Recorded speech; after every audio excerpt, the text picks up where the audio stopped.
teman-teman media bahwa seleksi alam itu akan terjadi dilihat dari seeksis apa media kita hadir. Kenapa? Karena satu kelompok masyarakat dan di era persaingan, ya mau nggak mau siapa yang survive itu yang bertahan.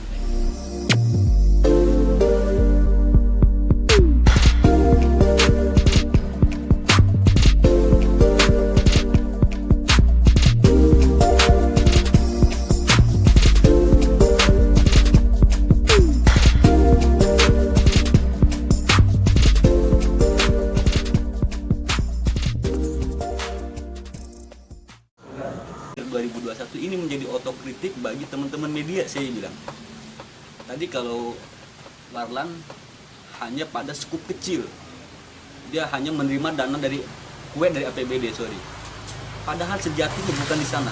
Saya bilang ini menjadi tantangan besar buat teman-teman media bahwa seleksi alam itu akan terjadi dilihat dari seeksis apa media kita hadir. Kenapa? Karena para investor, para calon-calon klien kita itu tidak hanya muncul media, tapi seeksis apa dia muncul di permukaan. Media ini yang punya peluang untuk mendapatkan. Kalau kita hanya bicaranya media adalah berita berjamaah, artinya satu berita semua media, maka kategori media yang seperti ini yang akan ditinggal gitu. Dan ke depan itu sudah tidak lagi bicara aliansi, sudah tidak bicara persatuan wartawan dan tetep bengek. Karena besok adalah persaingan yang sesungguhnya, kita menjaring calon-calon pemakan iklan. Dan itu tidak bisa, ini akan berhadapannya antara satu media dengan perusahaan, bukan satu organisasi dengan perusahaan. Maka ini saya bilang ini menjadi satu evaluasi buat teman-teman media. Kalau pola kerja kita seperti ini terus, maka jangan salahkan pada satu waktu Pasundan Ekspres yang dapat dolarnya.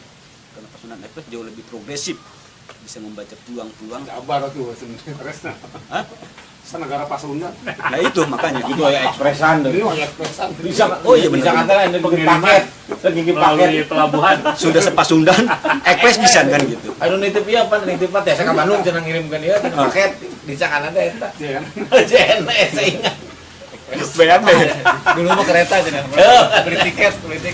Artinya bahwa di sini akan muncul kompetitif yang secara tidak langsung gitu. Maka kalau kita hanya terjebak pada wilayah APBD, ya saya pikir nanti akan lebih banyak kita sakit hati. Karena memang anggarannya jangan-jangan. Pengalaman ya. Ceritakan sakit hati. Pak, saya teh pura-pura enggak curhat, nah dipertegas Bapak ini. Artinya dengan dana yang tidak banyak, kemudian kita disebar di recah sekian, maka kita hanya sedapat itu. Maka saya bilang bahwa ini menjadi saatnya kita untuk bangun, kata Pak Dadang itu saatnya kita bangun bahwa kita harus punya eksistensi yang sesungguhnya, kita pertegas kualitas medianya. Bukan hanya, ya betul kalau dilihat dari kuantitas memang terjadi perubahan yang luar biasa dari 2015. 2015 itu semua orang bisa bikin media gitu, dan semua orang ngaku media.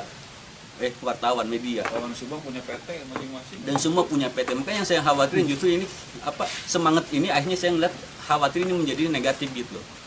Asal kita pengen dapat dana dari APBD, kita bikin media langsung di-PT-kan, kita dapat jatah.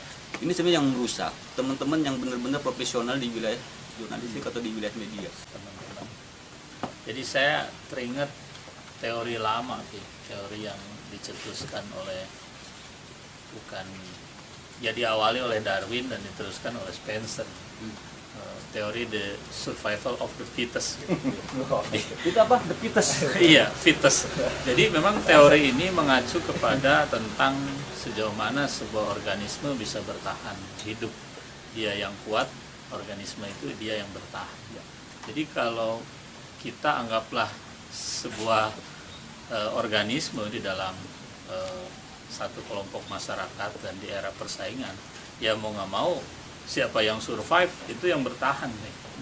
Ya, di era seperti ini kalau sekali terjadi. Jadi jangan-jangan semua ini pelaku ekonomi, pelaku media, atau bahkan pemerintah, siapa yang kreatif, siapa yang survive, itu yang dia bisa bertahan.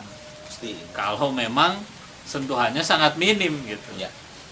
Jadi siapa aja yang kuat, siapa yang kreatif siapa yang bisa menggunakan media sosial, dia yang bertahan. Jadi survival of the fittest, apalagi konsep ekonominya misalkan konsep ekonomi laissez-faire gitu. Yeah. yang persaing bebas, pasar bebas itu. Siapa yang punya uang dia yang bisa monopoli. Ya sudah gitu. Siapa yang punya power gitu, dia yang bisa ngambil kue banyak. Ini kan mengerikan.